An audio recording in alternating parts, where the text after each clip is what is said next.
আমি জানি তুমি আমার কথার কখনো অবাধ্য হবে না। জয়ী তোর ভাইকে ভালোবেসে বিশ্বাস করে আমাদের বাড়িতে এসেছে। ও আমাকে তোর মাকে অসম্ভব রকমের সম্মান করে। ও খুব একা হয়ে গেছে রে, আমি আর নিতে পারছি না। তুই ওকে বিয়ে করবি? বাবা, উনি আমার ভাইয়ের ওয়াইফ। আমার মাথা থেকে এটা কখনো সরবে না, এটা ইম্পসিবল। সরি বাবা। তাহলে শোন, তুই যদি রাজি না হোস, আমি জয়ীকে নিয়ে এই বাড়ি থেকে চলে যাব। আমি একটা মেয়েকে অনেক ভালোবাসি। আমার জীবনে একটা মানুষ থাকার পরেও আমি অন্য আরেকটা মানুষকে বিয়ে করেছি। আমার যে এখন কি করা উচিত এটাই বুঝতে পারছি না। বিয়ে করে ফেলছো সিরিয়াসলি? আমার এখন কি হবে? এটা আমরা একটু ইচ্ছে করে করিনি। সিচুয়েশনটা এমন ছিল, আমাদের কিছু বলার ছিল না। এখানে কিছুই হবে না, আমি থেকে যাব। এটা আমি কিভাবে মানবো? তুমি বিয়ে করছো, তুমি আমার কথা একবার চিন্তা করলে না? আমি তোমাকে অনেক ভালোবাসি। যেই দিন আমি ওকে ছাড়তে পারবো ওই দিন আমি তোমার কাছে চলে আসবো, আমি কথা দিচ্ছি। তোর কি কোনো নিশ্চয়তা আছে? আমি তোমার জন্য আসলে ওয়েট করবো। সুযোগ পেলে ডিভোর্স দিব। আমার যদি ওয়েট করতে হয় তোমার জন্য, আমি আমার এন্টার লাইফ ওয়েট করবো। যেদিনকে সুযোগ পাবো ওই দিন তোমাকে বিয়ে করবো।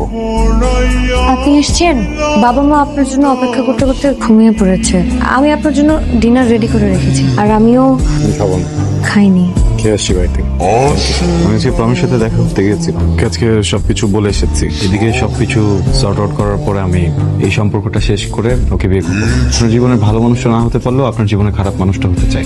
ভাইয়ের কাছে শুনেছি আপনি জব করতে চাইতেন, শুরু করছেন না কেন? শুরু করে দেন। যে আমিও ভাবছিলাম আমার কিছু একটা করা উচিত। ঠিক আছে, আমি করবো। বেরোতে হবে, খাবো না। 2 মিনিট লাগবে বসে নাস্তা। কথাটা কেন বুঝতে পারছেন না? বুঝি নাই এটা নাস্তা ছিল। পৃথিবীতে একটা খাবারই খুবই পছন্দ, সেটা হচ্ছে চা পরোটা। আপনার ভাই আমাকে সবসময় বলতো আপনার চা পরোটা খুব পছন্দ।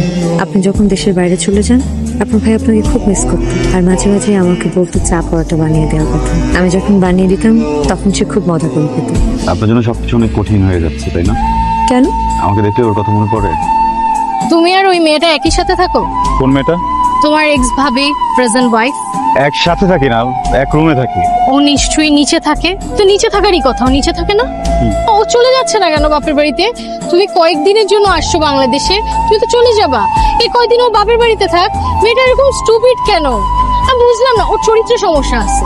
না হলে ও ওর হাজবেন্ড মারা যাওয়ার পর হাজবেন্ডের ভাইকে বিয়ে করতে পারে না। প্লিজ এইভাবে কথা বলো না। আমার টুইন ব্রাদার মারা গেছে। ফ্যামিলির সিচুয়েশন বুঝতেছো তুমি আমার ফ্যামিলি মেম্বারকে নিয়ে বাজে কথা বলতেছো। খুব গায়ে লেগে যাচ্ছে না? কয়েকদিনের মধ্যেই তোমার মনে জায়গা করে নিছে। একটা রিলেশনশিপে যতটুকু অনেস্টি দরকার আমি ঠিক ততটুকু অনেস্ট আছি। আমি বুঝতেছি তোমার সিচুয়েশনটা, আমার সিচুয়েশনটা একটু বোঝার চেষ্টা করো। আমি তো ইচ্ছা করে বিয়েটা করি নাই, একই বাসার ছাদের নিচে থাকতে হচ্ছে, এখানে কিছু করার নাই। আয়ান, তুমি আমার সিচুয়েশনটা বুঝতে পারতেছো? আমি ছোটবেলা থেকে কোন সিচুয়েশনে বড় হইছি? আমার বাবা আমার মাকে চিট করছে, এখন সেম জিনিস আমার সাথে হচ্ছে। সেম জিনিস ফেস করছো না তুমি, প্লিজ। না, তোমার বাবাও তোমার মাকে না বলে একটা বিয়ে করে ফেলছিল। আমি হয়তো তোমাকে না বলে এটা করছি, বাট আমি নিজের সাথে তোমাকে এটা বলছি না। আমি কি তোমার কাছে কোনো মিথ্যা বলছি? আমি তো সেটা লুকাইতে পারতাম। কয়দিন পর আবার চলে যাবো বাইরে। আমি কয়েকদিন তোমার কাছে সবকিছু লুকিয়ে তোমার সাথে এইভাবে দেখা করে ঘুরে ফিরে চলে যেতে পারতাম না? আমি সরি, দোষটা আমার। আমিও সরি। এক্সকিউজ মি, প্রত্যেকদিন কেন এখানে এভাবে অপেক্ষা করেন বলেন তো? আপনাদের মতো খেয়ে দিয়ে শুয়ে পড়লেই তো হয়। এখানে ঝিমানোর তো কোনো মানে হয় না। হয় জি হবে না তো কি করবে? কি শুরু করেছো তুমি? কোনো কথা? সরি বাবা। এখানে তো সরি বলার কিছু নেই। সংসারটা সুন্দর করে গুছাবে। আপনার সাথে একটু কথা বলা যাবে? জি। আচ্ছা, আমি তো অনেক লেট করে আসছি। আপনি তো আমাকে খাবারের কথা জিজ্ঞেস করলেন না। লেট করে এসছেন তো, আমি ভাবলাম আপনি খেয়ে আসছেন, সেজন্যই তো জিজ্ঞেস করিনি। না, একটা মানুষ তো 2 দিন বাইরে খেতেই পারে, এর মানে তো এই না যে সে এভরিডে বাইরে খাবে, তাই না? আমি তার উল্টা ভাবলাম আমি বাসে এসে খাবো। ঠিক আছে, গুড নাইট। আমি কিছু করে দিই?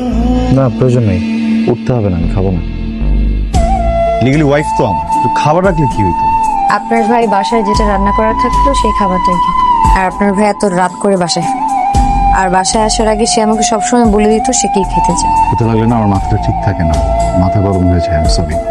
আমাকে বেশি বাজে কথা বলে এই জন্য আপনি ঝগড়া করেছেন? আর আপনি নিয়ে কেন বাজে কথা বলবেন? আপনি আপনার খারাপ লেগেছে তাই বলে আপনার গার্লফ্রেন্ডের সাথে ঝগড়া করাটা ঠিক হয়নি। শুধু শুধু সন্দেহ করে। এখন তো উনি ভাববে যে আপনার আর আমার মধ্যে সত্যি সত্যি কোনো কেমিস্ট্রি আছে। আর মেয়ে মানুষরা একটু সন্দেহ করে, এটা খুবই স্বাভাবিক। আপনি সন্দেহ করেন? আমি আপনাকে কিভাবে সন্দেহ করব? আমার তো আপনাকে সন্দেহ করার মতো সেরকম অধিকার নেই। কে বলেছেন অধিকার নেই? আপনি তো আমার মানুষের প্রতি মানুষের অধিকার থাকে। আজকে তো তোমার বার্থডে ছিল, আমি সারপ্রাইজ প্ল্যান করেছিলাম। সারপ্রাইজ অনেক দিতে পারবা, কিন্তু একটা সমস্যা হয়ে গেছে। সমস্যাটা হচ্ছে যে তুমি আর আমি একটা রিলেশনশিপে গেছি, এটা তো কেউ জানে না।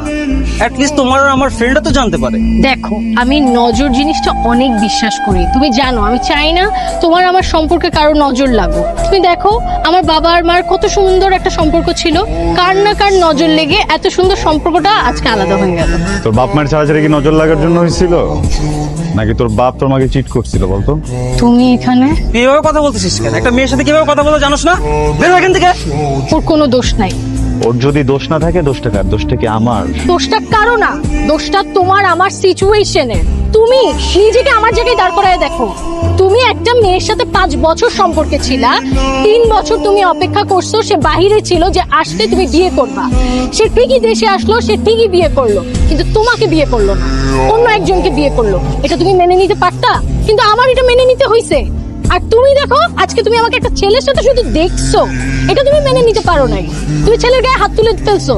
আমি তাহলে এখন কি করব? আমি কাকে মারবো? আমি তো কাউকে মারতে পারতেছি না। দেখো, বলা অনেক সহজ যে অপেক্ষা করব অপেক্ষা করব, কিন্তু করা এত সহজ না। পারছো অপেক্ষা করতে? কি হইলো আজকে? আমি তো তোমাকে অপশন দিয়েছিলাম না, তুমি যদি চাও তুমি আমাকে ছেড়ে চলে যেতে পারো, তখন চলে যেতাম। এটা তো করার দরকার ছিল না, তাই না? এখন যদি তুমি তোমার ওয়াইফকে ডিভোর্স দিয়েও আমার কাছে চলে আসো, আমি তারপরও তোমার সাথে যাব না, কারণ আমার সেই বিশ্বাসটা তোমার উপর থেকে চলে গেছে। আপনি প্রমির সাথে দেখা করতে গিয়ে প্রমির নাম মুখে নেবেন না, আপনার কোনো রাইটই নেই প্রমির নাম মুখে নেয়। আপনার মতো একটা মানুষের লাইফ ঠিক করতে যে আমার বাপ আমারে ফাঁসাইছে, আমি এই জন্য আপনার বিয়ে করছি। প্রমি সবকিছুতে পাজলে আরেকটা জায়গায় চলে গেছে, পুরো ফাকড আপ লাইফ আমার, জাস্ট বিকজ অফ ইউ। আপনার ফ্যামিলি আমাকে জোরপূর্বক আপনার সাথে বিয়ে দিয়েছে। আমি তো একবারও বলিনি যে আমি আপনাকে বিয়ে করতে চাই। আমি আপনার ভাইকে ভালোবেসে বিয়ে করেছিলাম, কিন্তু সে তো আমাকে রেখে চলে গেল। তার মধ্যে আপনি আর আপনার ভাই দুজন দেখতে একদম একরকম। এখানে আমার কি দোষ? আপনার ভাইয়ের সাথে আমি ঠিক মতো সংসার করতে পারলাম না, আর এখন যখন আমি একটু সংসার করতে যাচ্ছি সেখানেও সমস্যা। সবকিছুই আমার দোষ। ঠিক আছে, আমার সাথে তা থাকা লাগবে না। আমি আমার মার বাড়িতে চলে যাচ্ছি। আমি কি আপনাকে ডিভোর্স লেটার পাঠিয়ে দেবো? সরি, আর কখনো হবে না। যদি আমি চলে যাচ্ছি, কবে ফিরবো জানি না, কখনো দেখা হবে কিনা সেটাও জানি না। যদি কিছু বলার থেকে বলে দিতে পারে, এটা আপনার জন্য। কি এটা? Divorce letter. আমি তো থাকবো না, তাই সাইন করে রেখে গেলাম। যখন আপনার কমফোর্টেবল ফিল হবে আপনি তখন আপনাকে সাইন করে দিন। Ayaan, thank you. আপনার সাথে এই ছোট্ট সময়টা অনেক সুন্দর কেটেছে। You are a good friend. নিজের খেয়াল রাখিস, ঠিক মতো খাওয়া দাওয়া করিস। প্রিয় বউ, আমি আসলে খুব সরি। এই পুরোটা সময় হাজবেন্ড হিসেবে যেভাবে থাকা উচিত ছিল সেইভাবে থাকতে পারিনি। আসলে এত অল্প সময়ে ব্যাপারটা মেনে নেওয়া আমার জন্য খুব কঠিন ছিল।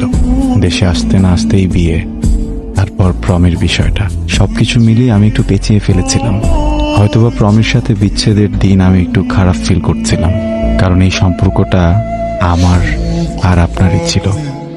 ওই দিন রাতে যা কিছু হয়েছিল এই পুরোটা এই জন্য হয়নি যে আমি ড্রাঙ্ক ছিলাম। আপনি আমার ওয়াইফ, আমি আপনার হাজব্যান্ড।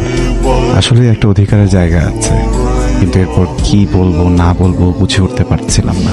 ভেবেছিলাম হয়তো আপনি কিছু বলবেন, আপনিও কিছু বলেননি, আর আমিও কিছু ফেস করতে পারছিলাম না। কিন্তু এখন বলতে চাই, আমি আপনাকে ভয়ঙ্করভাবে ভালোবাসতে চাই, একটা সুন্দর সংসার সাজাতে চাই।